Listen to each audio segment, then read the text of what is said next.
Teka muna mga kapatid, magnilay muna tayo.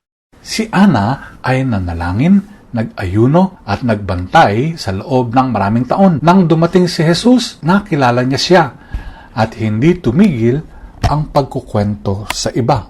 Binalaan tayo ni Juan na ang sanlibutan at pagnanasa nito ay lilipas. Ngunit ang sumusunod sa kalooban ng Diyos ay nananatili.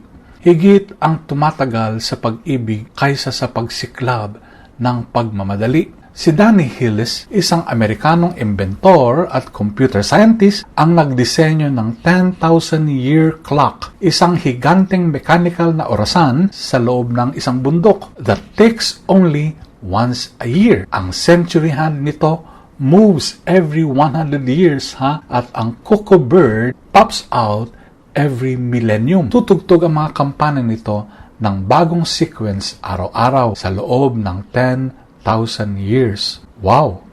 Hindi ito para sa mabilisang schedules. It trains imaginations for the long view. Ganyan po namuhay si Ana. Ang kanyang gawi, pagsamba, pag-aayuno, pagbibigay awa ay nagpapanatili sa kanya na nakaayon para sa sandaling dumating ang Diyos. Ang detachment niya sa mga makamundong hangarin ay hindi nagpaliit sa kanya. Bagkus, ginawa siyang handa. Our challenges today. 1. Pick one small daily prayer you can keep when life is loud. 2.